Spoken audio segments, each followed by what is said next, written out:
মাছরাঙা দেশের সংবাদে সবাইকে স্বাগত জানাচ্ছি আমি ফারহানা পারভিন। শুরুতেই জানিয়ে দিচ্ছি গার্ডেন লাইফ ইন্স্যুরেন্স সংবাদ শিরোনাম। গোপালগঞ্জে ৩ ঘণ্টা শিথিলের পর ফের কারফিউ জারি। সহিংসতার ঘটনায় মামলায় ৪৫ জন আটক, চিকিৎসাধীন আরও একজনের মৃত্যু। হামলা করে এনসিপিকে দমানো যাবে না, মুন্সিগঞ্জের পথসভায় বললেন নাহিদ ইসলাম। মুজিববাদের বিরুদ্ধে লড়াই অব্যাহত রাখার ঘোষণা। এবার বিস্তারিত। গোপালগঞ্জে জাতীয় নাগরিক পার্টির জুলাই পদযাত্রা ঘিরে সহিংসতার ঘটনায় নিষিদ্ধ সংগঠন ছাত্রলীগের জেলা সভাপতি এবং সাধারণ সম্পাদক সহ ৭৫ জনের নাম উল্লেখ এবং অজ্ঞাত ৫০০ জনকে আসামি করে গোপালগঞ্জ সদর থানায় মামলা করেছে পুলিশ। এদিকে যৌথ বাহিনীর অভিযানে গেল ২৪ ঘণ্টায় নতুন করে আরও ২০ জন আটক করা হয়েছে। এ নিয়ে এ পর্যন্ত আটক হয়েছে ৪৫ জন। ৩ ঘণ্টা শিথিলের পর জেলায় ফের কারফিউ জারি করা হয়েছে, যা আগামীকাল সকাল ৬টা পর্যন্ত বহাল থাকবে। গোপালগঞ্জের রিপোর্টার সাবেত আহমেদের পাঠানো তথ্য এবং ছবিতে ডেস্ক রিপোর্ট। গোপালগঞ্জে এনসিপির পদযাত্রা ঘিরে আইনশৃঙ্খলা রক্ষাকারী বাহিনী এবং আওয়ামী লীগ ও নিষিদ্ধ ছাত্রলীগের নেতাকর্মীদের মধ্যে সংঘর্ষের পর ২ দিন পেরিয়ে গেছে, কিন্তু কাটেনি জনমনে আতঙ্ক। থমথমে অবস্থা পুরো শহর জুড়ে। এ অবস্থায় আইনশৃঙ্খলা পরিস্থিতি নিয়ন্ত্রণে রাখতে বুধবার রাত ৮টা থেকে জারি করা হয় কারফিউ। আজ ৩ ঘণ্টা বিরতি দিয়ে ফের তা কার্যকর হয়েছে। আর এতে সকাল থেকে জেলায় ছোট বড় বেশিরভাগ ব্যবসা প্রতিষ্ঠান, দোকানপাট বন্ধ রয়েছে। সড়কগুলোতে রিকশা, পিকআপ ভ্যান বা 3 হুইলার সহ অন্যান্য যানবাহন চলাচল করলেও তার সংখ্যায় কম। না বাড়লে বাজারঘাট করতে পারবো না, খুব কষ্ট হবে সংসার চালাতে। গতকাল বার হই নাই, আজকে একটু বার হয়েছে, তাও লোকজন নেই। আমাদের তো অভাবী সংসার, একদিন কাজ যদি রিক্সা না চালাই পরদিন আমাদের সংসারই চলে না। এখন না বেরোয় আমরা কি করবো? আমরা চাই দেশের শান্তি, যাতে আমাদের শান্তি হবে, আমরা সরকারের কাছে সেই প্রার্থনাই করছি। বর্তমান সব দোকানপাট বন্ধ, সব কিছু বন্ধ, এখন তো কামাইও বন্ধ হয়ে গেছে। এদিকে বুধবারের সংঘর্ষের ঘটনায় দুপুরে জেলা সদর থানায় নিষিদ্ধ সংগঠন ছাত্রলীগের সভাপতি নিউটন মোল্লা এবং সাধারণ সম্পাদক আতাউর রহমান পিয়াল সহ ৭৫ জনের নাম উল্লেখ এবং অজ্ঞাত ৫০০ জনের বিরুদ্ধে মামলা হয়েছে। মামলা করেছেন গোপীনাথপুর পুলিশ ফাঁড়ির পরিদর্শক আহমেদ বিশ্বাস। আইনশৃঙ্খলা পরিস্থিতির উদ্ভব হয়েছে। অন্যদিকে সেদিনের হামলা, অগ্নিসংযোগ ও সংঘর্ষের সাথে জেলার বাইরের কিছু দুষ্কৃতিকারীও জড়িত বলে জানায় আইনশৃঙ্খলা বাহিনী। মামলার আসামিদের পাশাপাশি তাদেরকেও আটকে অভিযান অব্যাহত রয়েছে বলে জানান সংশ্লিষ্টরা। অনাকাঙ্ক্ষিত ঘটনার পিছনে যারা জড়িত ছিলেন তাদেরকে আমরা অবশ্যই আইনের আওতায় আনবো, সেই প্রক্রিয়াটা অব্যাহত থাকবে। আমাদের কাছে ইনফরমেশন এরকম যে বাহির থেকেও এই গোপালগঞ্জে এসেছিলেন, তারা এখনো গোপালগঞ্জের বিভিন্ন এলাকায় অবস্থান করছেন মর্মে আমাদের যে গোয়েন্দা তথ্য সেটি আছে। তো আমরা সেটি তাদেরকে আইডেন্টিফাই করার চেষ্টা করছি এবং পরিস্থিতি আমরা ওয়াচ করছি। এদিকে সংঘর্ষ ও হামলার ঘটনায় গুলিবিদ্ধ অটোরিকশা চালক রমজান মুন্সি ঢাকা মেডিকেল কলেজ হাসপাতালে চিকিৎসাধীন অবস্থায় মারা গেছেন। এ নিয়ে এ ঘটনায় মৃতের সংখ্যা দাঁড়ালো ৫ জনে। মাছরাঙা নিউজ ডেস্ক। হামলা করে এনসিপিকে দমানো যাবে না, মুন্সিগঞ্জের পথসভায় ঘোষণা দেন জাতীয় নাগরিক পার্টির আহ্বায়ক নাহিদ ইসলাম। সবাইকে নিয়েই নতুন বাংলাদেশ গড়ার প্রত্যাশা ব্যক্ত করেন তিনি। মুজিববাদের বিরুদ্ধে লড়াই চলমান রাখার কথাও বলেন নাহিদ। Desk report. দেশ গড়তে জুলাই পদযাত্রা কর্মসূচির অংশ হিসেবে আজ দুপুরে মুন্সিগঞ্জ সদরের সুপারমার্কেট এলাকার শহীদ চত্বরে পথসভা করেছে এনসিপি। এর আগে সকাল থেকেই খণ্ড খণ্ড মিছিল নিয়ে সভাস্থলে আসতে শুরু করেন স্থানীয় নেতাকর্মীরা। পথসভায় দলটির আহ্বায়ক নাহিদ ইসলাম বলেন, হামলা করে এনসিপিকে দমানো যাবে না, কাউকে দমন নয়, সবাইকে নিয়েই নতুন বাংলাদেশ গড়া হবে। মুজিববাদের বিরুদ্ধে লড়াই চলমান রাখার কথাও বলেন নাহিদ। গোপালগঞ্জে হামলা চালানো হয়েছে, বাংলাদেশের আরো 10টা জায়গায় হামলা চালানো হবে, আমাদেরকে দমন করা যাবে না। মুজিববাদের বিরুদ্ধে যে লড়াই, যে যুদ্ধ আমরা ঘোষণা করেছি গণ অভ্যুত্থানের মধ্য দিয়ে, ফ্যাসিবাদী ব্যবস্থা বিলোপের যে লড়াই আমরা শুরু করেছি, এই লড়াই সমাপ্ত না করে আমরা শেষ থামবো না। নেতা নির্ভর নয়, নীতি নির্ভর দেশ গড়ার আহ্বান জানান দলটির দক্ষিণাঞ্চলের মুখ্য সংগঠক হাসনাত আব্দুল্লাহ। নেতা ভুলের ঊর্ধ্বে নয়, দল ভুলের ঊর্ধ্বে নয়। মনে রাখতে হবে সব সময় আমাদের রাষ্ট্রই হচ্ছে প্রধান, এবং রাষ্ট্রের জন্য মনে রাখতে হবে নেতা নির্ভর দেশ নয়, আমাদেরকে নীতি নির্ভর দেশ পরিচালনা করতে হবে। পথসভায় ফ্যাসিস্টদের বিরুদ্ধে ঐক্যবদ্ধ হওয়ার আহ্বান জানান দলটির অন্যান্য নেতারা। এই সন্ত্রাসী ছাত্রলীগ, আওয়ামী লীগ, যুবলীগ প্রশ্নে আমাদের ঐক্যবদ্ধ থাকতে হবে। জুলাই অভ্যুত্থানের গণহত্যার নির্দেশদাতা, পিডিআর হত্যাকাণ্ডের নির্দেশদাতা, শাপলা গণহত্যার নির্দেশদাতা, দিল্লিতে বসে থাকা হাসিনাকে এই বাংলাদেশে এনে বিচারের আওতায় নিয়ে আসতে হবে। বিকেলে নারায়ণগঞ্জে পদযাত্রা ও পথসভা করে এনসিপির নেতারা। কাউসার আহমেদ, মাছরাঙ্গা, নিউজ ডেস্ক। গোপালগঞ্জে এনসিপি নেতাকর্মীদের উপর হামলা এবং দেশব্যাপী আইনশৃঙ্খলা পরিস্থিতির অবনতির প্রতিবাদে দেশের বিভিন্ন স্থানে বিক্ষোভ মিছিল করেছে এনসিপি এবং বিএনপি। গোপালগঞ্জে এনসিপি নেতাকর্মীদের উপর হামলার ঘটনায় ব্রাহ্মণবাড়িয়ায় বিক্ষোভ মিছিল এবং প্রতিবাদ সমাবেশ করেছে দলটির নেতাকর্মীরা। পরে প্রেস ক্লাবের সামনে প্রতিবাদ সমাবেশ করে তারা। একই দাবিতে জেলা শহরে বিএনপিও বিক্ষোভ মিছিল করেছে। সারা দেশে আইন শৃঙ্খলা পরিস্থিতির অবনতির প্রতিবাদে মানিকগঞ্জে বিক্ষোভ মিছিল এবং সমাবেশ করেছে জেলা কৃষক দল। এছাড়া যশোর, গাইবান্ধা, ঝিনাইদহ এবং মেহেরপুরে প্রতিবাদী বিক্ষোভ এবং সমাবেশ করেছে স্থানীয় বিএনপি। এদিকে পটুয়াখালীতে জুলাই অগাস্ট গণ অভ্যুত্থানের শহীদদের আত্মার মাগফিরাত এবং আহতদের আশু সুস্থতা কামনায় দোয়া মাহফিল এবং মনোমিছিল অনুষ্ঠিত হয়।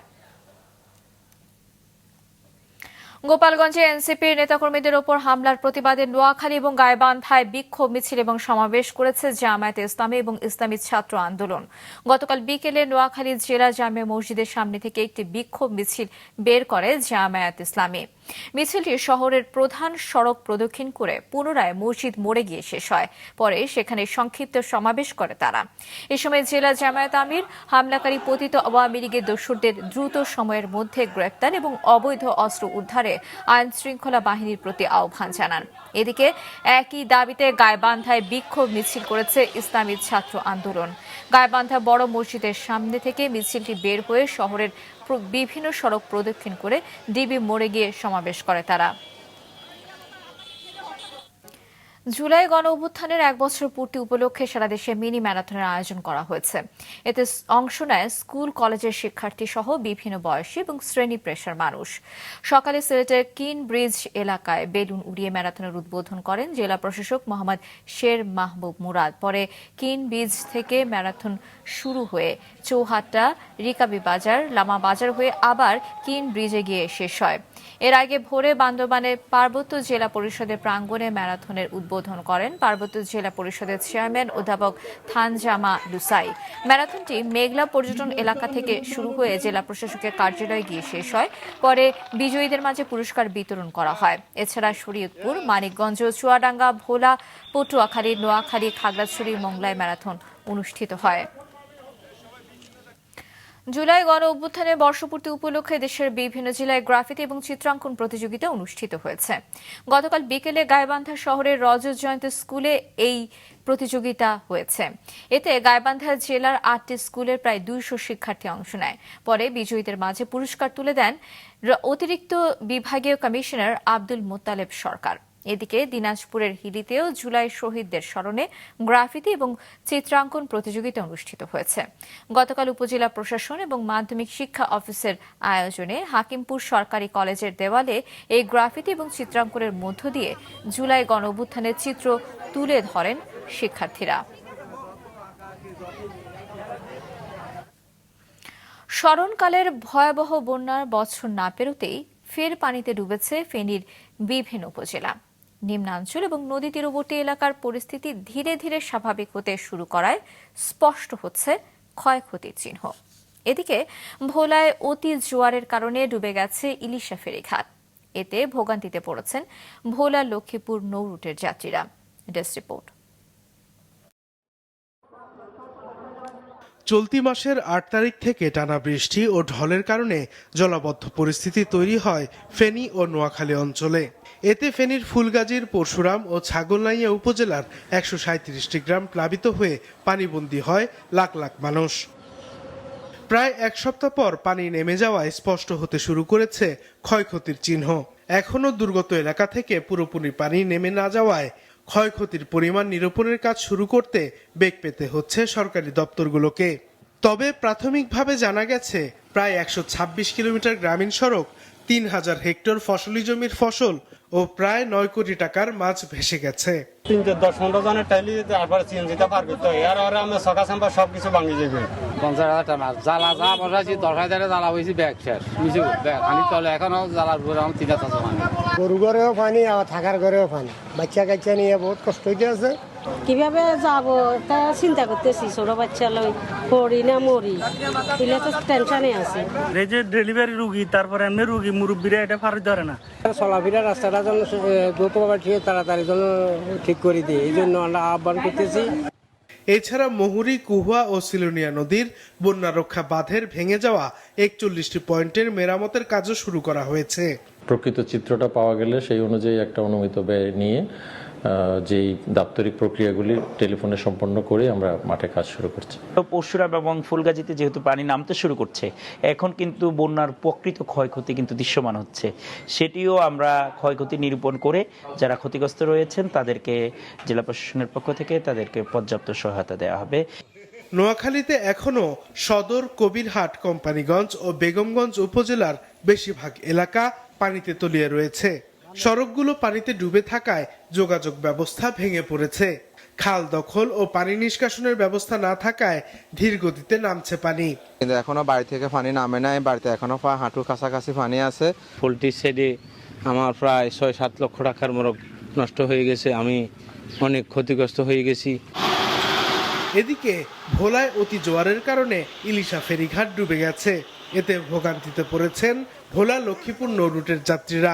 যখন জোয়ার আসে তখন এটা আপনার ভরে যায়, এতে যত গাড়ি আছে আমাদের সেই গাড়িগুলো উঠতে পারে না ঠিক মতো। পল্টনটা এখন সিঁড়ির তলে আছে, এটার কোনো মানে নিতেছে না যে উঁচু করে দিলে এটা আমরা গাড়িটা পার করে যেতে পারবো। এখন পানি কখন টানবো, কখন গাড়িটা যাবে। পানি সম্পূর্ণ নেমে গেলে দুর্যোগ কবলিত এলাকায় ক্ষয়ক্ষতি নিরূপণ করা যাবে বলে জানিয়েছে জেলার প্রশাসন, এলজিইডি, পানি উন্নয়ন বোর্ড, কৃষি ও মৎস্য বিভাগ। সাদেকুর রহমান সিদ্দিকী, মাছরাঙ্গা, নিউজ ডেস্ক। দফায় দফায় মেয়াদ বাড়িয়ে ব্রিজ নির্মাণের নাম করে ঠিকাদাররা রাখছেন না প্রতিশ্রুতি। অনেকেই আবার 5 অগস্টের পর থেকে পলাতক। এতে খরচ বাড়ছে কিন্তু কোনো সুফল আসছে না। এমনই অবস্থা শরীয়তপুরের ভাষা সৈনিক ডক্টর গোলাম মাওলার সেতু এবং টাঙ্গাইলের কাজিরাপাড়া সেতুর। Desk report. শরীয়তপুরের নড়িয়া ও ভেদরগঞ্জ উপজেলাকে রাজধানী ঢাকার সাথে পদ্মা সেতু হয়ে যুক্ত করেছিল কীর্তিনাশা নদীর ওপর ভাষা সৈনিক ডাক্তার গোলাম মাওলা সেতু। সংযোগ সড়ক নদীগর্ভে বিলীন সহ নানা কারণে 2017 সালে সেতুটি আবার নির্মাণের উদ্যোগ নেয় স্থানীয় সরকার প্রকৌশল বিভাগ। কার্যাদেশ সম্পূর্ণ হওয়ার পর 2017 সালে সেতুর নির্মাণ কাজ শুরু করে ঠিকাদারি প্রতিষ্ঠান নাভানা কনস্ট্রাকশন ও কোহিনুর এন্টারপ্রাইজ। 327 মিটার সেতুটির নির্মাণ ব্যয় ধরা হয়েছিল 14 কোটি 27 লাখ টাকা, কিন্তু সেতুর কাজ 8 বছরেও শেষ না হওয়ায় বর্তমানে ব্যয় দাঁড়িয়েছে 28 কোটি 86 লাখে। তার উপর গত বছরের 5 আগস্টের পর ঠিকাদার পালিয়ে যাওয়ায় সেতুর কাজ একেবারে বন্ধ হয়ে গেছে। এমন বাস্তবতায় চুক্তি বাতিল করে নতুন ভাবে টেন্ডার আহ্বানের কথা বলছে সংশ্লিষ্টরা। আমরা তাকে 28 দিনের নোটিশ দিই, তাতেও কোনো রেসপন্স না পাওয়ায় তাকে বাতিল করার জন্য প্রকল্প পরিচালক মহোদয় বরাবর আমি সুপারিশ করেছি এবং সেটা অনুমোদন হলে এটা দ্রুত বাতিল করে এবং বাতিলের সাথে তার লাইসেন্স বাজেয়াপ্ত এবং তাকে রেভিনিউ মার্কে 10% জরিমানা সহ তাকে যে শাস্তিমূলক ব্যবস্থা নেওয়া হবে। এদিকে টাঙ্গাইলের বাসাইল ও মির্জাপুর উপজেলাকে সড়ক পথে সংযুক্ত করতে পুংলি নদীর ওপর নির্মাণ করা হয় কাজিরাপাড়া সেতু। 2019 সালে সেতুটি ভেঙে পড়ায় 2020 সালে পুনরায় সেতুটি নির্মাণ কাজ শুরু করে ঠিকাদারি প্রতিষ্ঠান হায়দার কনস্ট্রাকশন। চুক্তি অনুযায়ী 2022 সালের মধ্যে সেতুটির নির্মাণ কাজ শেষ হওয়ার কথা থাকলেও কাজ শেষ হয়নি এখনো। আজকে কতটা বছর ধরে বৃষ্টি এইভাবে মানে পড়ে রয়েছে, কোনো কাজ করেও না, 2-4 জন লোকে কাজ করে, মানে এইভাবে চলতেছে এই অবস্থা। এই জিনিসটা করে তাহলে করুক, আর না করলে বাদ দিয়ে দেখ, একটা সিস্টেম হবে। এরকম করে কেন এই অবস্থা, মানুষকে এরকম হয়রানি করে? এখানেও নতুন করে টেন্ডার আহ্বানের কথা বলছে এলজিডি কর্মকর্তারা। যদি এইভাবে কাজটা উনি শেষ না করে তাহলে জেলা অফিস এবং আমাদের অফিস, 2 অফিস থেকেই বলা হয়েছে যে তাহলে এই কাজটি খুব দ্রুত বাতিল করে পরবর্তী রিটেন্ডারের জন্য ব্যবস্থা নেওয়া হবে। মানুষের দীর্ঘদিনের দাবির প্রেক্ষিতে একটি সেতু নির্মাণ করা হয়। সেখানে ঠিকাদারি প্রতিষ্ঠানের গাফিলতি ও দায়িত্বহীনতার কারণে অর্থের অপব্যয় যেমন হচ্ছে, তেমনি বাড়ছে ভোগান্তি। সাদেকুর রহমান সিদ্দিকী, মাছরাঙা, নিউজ ডেস্ক। পরিবেশ বান্ধব ও পরিষ্কার পরিচ্ছন্ন পৌরসভা গঠনের লক্ষ্যে পাবনায় অনুষ্ঠিত হয়েছে সপ্তাহব্যাপী ক্লিন অ্যান্ড গ্রিন পাবনা কার্যক্রম। সকালে শহরের শহীদ চত্বরে এ কাজের উদ্বোধন করেন জেলা প্রশাসক মোহাম্মদ মফিজুল ইসলাম। এ সময় উপস্থিত ছিলেন পৌর প্রশাসক মোহাম্মদ জাহাঙ্গীর আলম, অতিরিক্ত জেলা প্রশাসক মোহাম্মদ মনিরুজ্জামান সহ বিভিন্ন রাজনৈতিক নেতৃবৃন্দ এবং জুলাই গণঅভ্যুত্থানের শহীদ পরিবারের সদস্যরা। পরে সেখান থেকে একটি র্যালি বের হয়ে শহরের প্রধান সড়ক প্রদক্ষিণ শেষে খামার বাড়িতে গিয়ে শেষ হয়। সেখানে বৃক্ষরোপণ করা হয়। আয়োজকরা জানান, এ কার্যক্রমের আওতায় পুরো এলাকায় প্রায় 10,000 বৃক্ষরোপণ করা হবে এবং শহর পরিষ্কার পরিচ্ছন্ন রাখা হবে। প্রয়োজনীয় অবকাঠামো থাকা সত্ত্বেও শিক্ষক এবং লোকবলের অভাবে ময়মনসিংহের institute of health technology IHT এর শিক্ষা কার্যক্রম ব্যাহত হচ্ছে। ময়মনসিংহ মেডিকেল কলেজ থেকে ধার করে 2 জন শিক্ষক এনে দেয়া হচ্ছে বিষয়ভিত্তিক পাঠদান।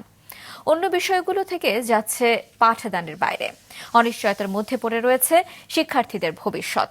ময়মনসিংহ জেলা রিপোর্টার শরীফুজ্জামান টিটুর পাঠানো তথ্য এবং ছবিতে ডেস্ক রিপোর্ট। সুবিশাল ক্যাম্পাসে শিক্ষার্থীদের জন্য কি নেই? ক্লাসরুম, ল্যাবরুম ও হোস্টেল ভবন সহ রয়েছে প্রয়োজনীয় সব অবকাঠামো। তা সত্ত্বেও প্রয়োজনীয় শিক্ষক, প্রশাসনিক কর্মকর্তা, ল্যাব টেকনিশিয়ান সহ পর্যাপ্ত জনবলের অভাবে ব্যাহত হচ্ছে ময়মনসিংহের ইনস্টিটিউট অফ হেলথ টেকনোলজি ISTর শিক্ষা কার্যক্রম। অথচ স্বাস্থ্যসেবা শিক্ষার মান উন্নয়নে 41 কোটি টাকা ব্যয়ে নির্মাণ করা হয় ইনস্টিটিউট অফ হেলথ টেকনোলজি। 2022-23 শিক্ষাবর্ষ থেকে শুরু হয় ভর্তি ও পাঠদান কার্যক্রম। প্রথম থেকেই ধার করা শিক্ষক দিয়ে সীমিত পরিসরে পাঠ কার্যক্রম চালু হয়। শিক্ষার্থীরা জানান, শুরু থেকে একজন ভারপ্রাপ্ত অধ্যক্ষ ও একজন প্রশাসনিক কর্মকর্তার দায়িত্বে থাকলেও বর্তমানে 2 জনই বদলি হয়েছেন অন্যত্র। স্থবির হয়ে পড়েছে শিক্ষা কার্যক্রম। অনিশ্চিত ভবিষ্যতের মধ্যে রয়েছেন শিক্ষার্থীরা। ISTতে বর্তমানে একটা প্রিন্সিপাল নেই কোনো শিক্ষক। আমার দীর্ঘ 6 থেকে 7 মাস থেকে নিয়ে আমাদের কোনো ক্লাস, সিকিউরিটি গার্ড নেই। আমরা প্রতিনিয়ত নিরাপত্তাহীনতায় ভুগছি। ক্যাম্পাস পরিণত হচ্ছে জঙ্গলে। এখানে পড়াশোনা অনেক ঘাটতি। আমরা একজন মেডিকেল টেকনোলজিস্ট, আমরা স্বাস্থ্য খাতের একজন গুরুত্বপূর্ণ ভূমিকা পালন করে থাকি। যদি এভাবে চলতে থাকে তাহলে আমাদের দ্বারা মানুষের কি স্বাস্থ্য খাতের কোনো উন্নতি হবে?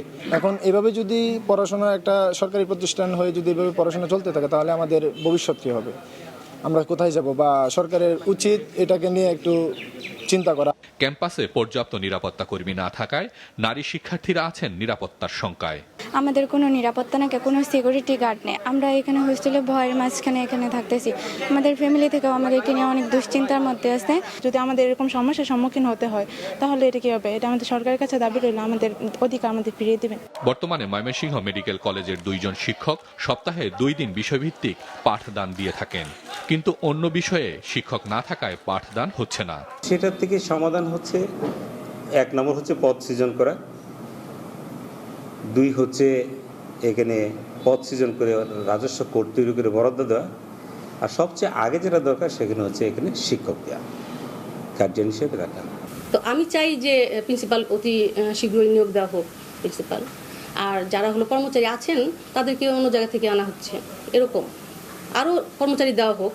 ময়মনসিংহের ইনস্টিটিউট অব হেলথ টেকনোলজির শিক্ষার্থীদের অনিশ্চিত ভবিষ্যৎ রক্ষা এবং দ্রুত সুষ্ঠু শিক্ষা কার্যক্রম চালুর দাবিতে মানববন্ধন সহ নানা কর্মসূচি পালন করছে শিক্ষার্থীরা। মাছরাঙা নিউজ ডেস্ক। সারা দেশে ডেঙ্গুর প্রকোপ অব্যাহত রয়েছে। প্রতিদিনই দেশের বিভিন্ন জেলায় নতুন করে আক্রান্ত হচ্ছেন অনেকে। হাসপাতালে রোগীর চাপে হিমশিম অবস্থা ডাক্তার এবং নার্সদের। চিকিৎসকরা বলছেন সচেতনতার অভাবে ডেঙ্গু রোধ করা যাচ্ছে না। ডেঙ্গুর হটজোন কুমিল্লার দাউদকান্দিতে গত 2.5 মাসে ডেঙ্গু আক্রান্ত রোগীর সংখ্যা 3,500। এছাড়া জেলাটিতে নতুন করে 64 জনের ডেঙ্গু শনাক্ত হয়েছে। এর মধ্যে 42 জনই হাসপাতালে চিকিৎসাধীন। এদিকে চাঁপাইনবাবগঞ্জে প্রতিদিনই ডেঙ্গু আক্রান্তের সংখ্যা বাড়ছে। নতুন করে এখানে 32 জনের ডেঙ্গু শনাক্ত হয়েছে। এর মধ্যে 13 জন পুরুষ, 15 জন নারী এবং 4 জন শিশু। এদের মধ্যে 4 জনকে রাজশাহী মেডিকেলে হস্তান্তর করা হয়েছে। যশোরে গত 24 ঘন্টায় 8 জন ডেঙ্গু রোগী শনাক্ত হয়েছে। ডেঙ্গু প্রতিরোধে সবাইকে সচেতন হওয়ার আহ্বান জানিয়েছেন চিকিৎসকরা। গাজীপুরের কালিয়াকৈরে সিএনজি চালিত অটোরিকশা এবং একটি কাভার্ড ভ্যানের সংঘর্ষে 5 জনের মৃত্যু হয়েছে। পুলিশ জানায় জেলার কালিয়াকৈর মাওনা আঞ্চলিক সড়ক দিয়ে একটি কাভার্ড ভ্যান শ্রীপুর উপজেলার মাওনার দিকে যাচ্ছিল। এ সময় বড়চালা এলাকায় বিপরীত দিক থেকে আসা যাত্রীবাহী একটি সিএনজি চালিত অটোরিকশার সঙ্গে এর মুখোমুখি সংঘর্ষ হয়। এতে ঘটনাস্থলে সিএনজিতে থাকা 2 যাত্রীর মৃত্যু হয়। পরে হাসপাতালে নেওয়া হলে মারা যান আরও 3 জন।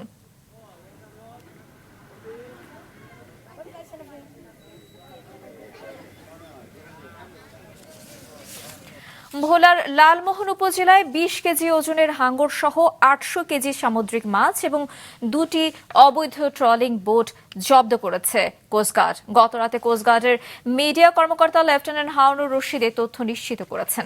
এ সময় তিনি বলেন, গত সোম এবং মঙ্গলবার ভোলার লালমোহন উপজেলার গজারিয়া লঞ্চঘাট এলাকায় একটি বিশেষ অভিযান পরিচালনা করে কোস্টগার্ড।